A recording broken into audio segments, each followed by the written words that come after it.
So this is going to be a review video of the Google Pixel 9 Pro after about 6 months of use. So I have been using this phone as my primary phone for roughly 6 months now. But before we get into the video, I want to go over the verse of the week, which is 2 Timothy 1:7, which says, "For God gave us a spirit not of fear, but of power and love and self-control." And the Bible also says, "Do not fear," 365 times, so one for every day of the year. I think that's really, really cool.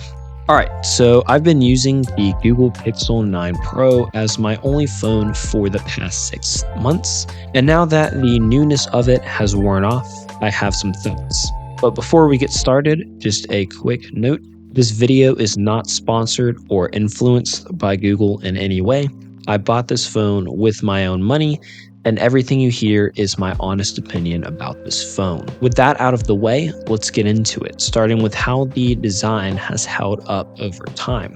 I have the Obsidian model, which is this blackish color, and it looks absolutely stunning still after 6 months of use. Google has rounded out the corners more this year, and I personally really like this change. It, combined with the flat sides, makes the phone more comfortable to hold. I'm personally super glad they came out with a smaller version of the Pro phone. Pretty much has everything its larger sibling has in a smaller chassis, minus a larger battery. This gives it a real iPhone-like feel, and I've actually had several people mistake it for an iPhone at a first glance. But unlike an iPhone, the massive camera bump is a dead giveaway that this is a Pixel. I think this is one of the features that really makes it unique. There's a lot of boring phone designs out there, and the Pixel really stands out. It looks really clean, really modern, and fairly futuristic. The buttons are nice and clicky, very satisfying. You have both the power button and the volume rockers on the right side of the phone here. The frosted matte glass on the back is absolutely excellent. Fingerprints, even in this darker color variant, don't stick too much. And I personally hope they keep this design change, as it makes the phone look and feel much more premium than previous generations. The glossy sides, however, at least in this darker color here, pick up fingerprints quite easily. However, I have a case on my phone pretty much all the time, so it's not really that big of a deal. Personally, I think if Google made both the sides and the back the same matte material, it would be really nice and give the phone an even more premium look and feel to it. In terms of durability, I've dropped the phone once or twice, both times with the case and screen protector on, but overall it's holding up very well with no major scratches, and this is thanks to the Gorilla Glass Victus 2 on both the front and the back.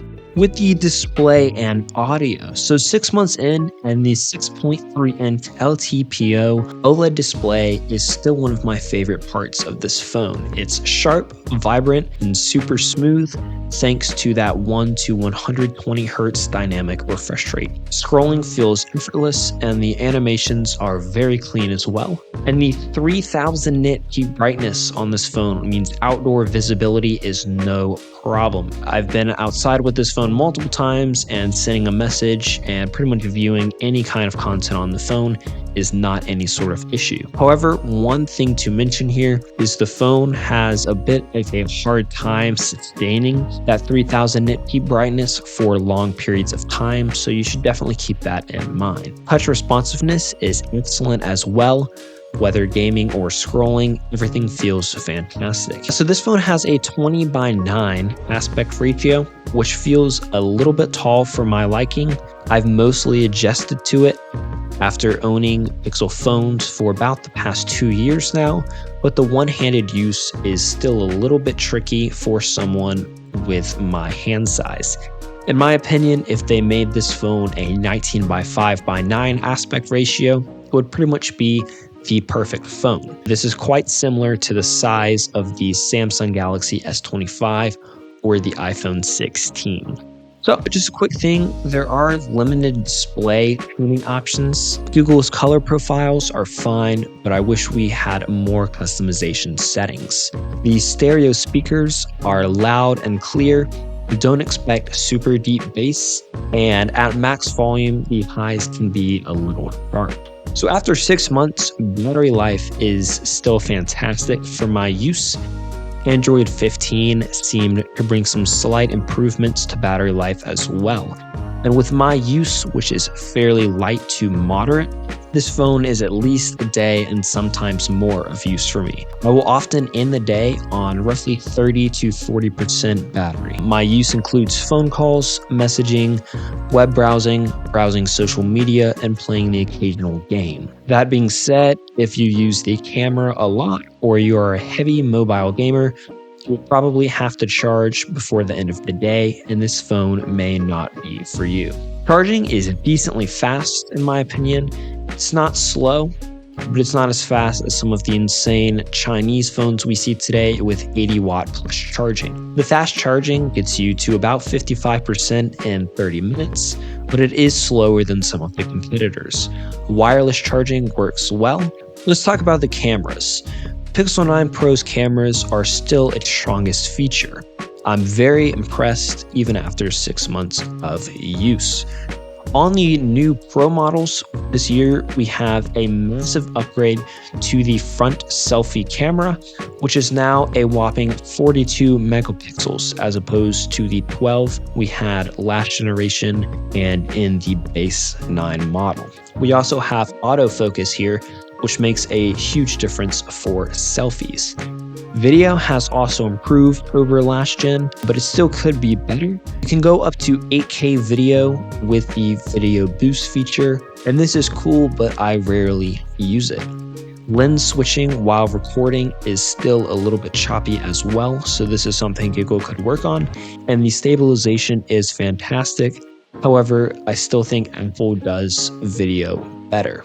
In terms of performance, which may be the make or break part of the decision for some people, the 9 Pro has the Tensor G4 and 16 gigabytes of DDR5 RAM. This combination handles daily tasks very easily. While the G4 chip here isn't as fast as the offerings from Snapdragon or Apple, it definitely gets the job done. For day-to-day use and tasks, you really won't be able to notice any major differences. And the 16 gigabytes of RAM helps AI features run smoothly, and multitasking is fast as well. However, if you're a heavy mobile gamer, this is where you'll notice the Tensor lag behind the likes of a Snapdragon or Apple A series chip. The Pixel 10 series will have the new Tensor G5 chip, where Google is switching manufacturers from Samsung to TSMC, and this is rumored to be a massive jump in performance. In terms of the software and AI, in my opinion, this is the best part about the Pixel experience. The Pixel 9 Pro launched with Android 14, but is now on Android 15, and the UI updates in the most recent update have been subtle but nice. Hopefully, Android 16 will bring some more refinements and a bit of a refreshed design, as well as some new features.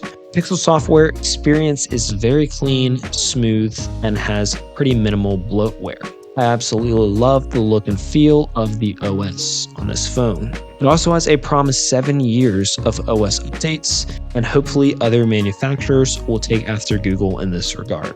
In terms of AI, there were quite a few new features that were launched with this phone. We have the Pixel Studio app, which is cool to play around with, but is it something I use on a regular basis? We have the new Pixel Weather app, which is very nice, and the AI summary is pretty useful, even though it is not always the most accurate thing in the world. The Pixel Screenshots app is also genuinely useful. It's very nice to have all of my screenshots in the same place, that is a separate place from my pictures, and then being able to search through those with supposedly on-device AI. My personal favorite features are call screening and Gemini, especially now that Gemini can perform cross-app actions and is integrated into the software better than when it first came out. Quickly touch on the price. The phone is priced at $999 USD for 128 gigabytes of storage, which is pretty ridiculous for a flagship in 2024. But I guess we have Apple to thank for the atrocious trend in pricing when it comes to smartphones. I have the 256 gigabyte model personally, which bumped it up to almost $1,100 USD, but I was able to get it through a carrier deal for much cheaper. So, some things I would like to see Google improve in the next generation or two. Firstly, the Tensor G5 performance will hopefully match that with the offerings of Snapdragon or Apple. The current phone has USF 3.1 storage, which isn't terrible, but it is fairly outdated. So the storage on the new phones really needs to be UFS 4.1 or 4.0. Google should also fix any camera lag and improve video on the phones. You can make the phone the 19:5:9 aspect ratio instead of 20:9 and make it closer to the size of the S25 or the iPhone 16. With the Pro models, there should be a minimum of 256 gigabytes of storage. They could also improve charging, maybe make it slightly faster, somewhere in the 50 watt area instead of the high 30 to mid 40 watt area that we have now. Something that would be really cool is the new silicon batteries that are coming out in flagships for early 2025 as well. Just go over my final thoughts. After 6 months of use, I still really like using the Pixel 9 Pro, and I think this is going to be my phone for the next 3 to 4 years. It has the best Android experience with a very clean and minimal software. It has absolutely fantastic cameras and AI features, and it has solid battery life and good performance for daily use. However, gaming performance isn't great. The charging speeds could be slightly faster, and video recording still needs a little bit of polish. Would I buy this phone again? Absolutely. If you value software, cameras, and AI features over raw power, this is the phone for you.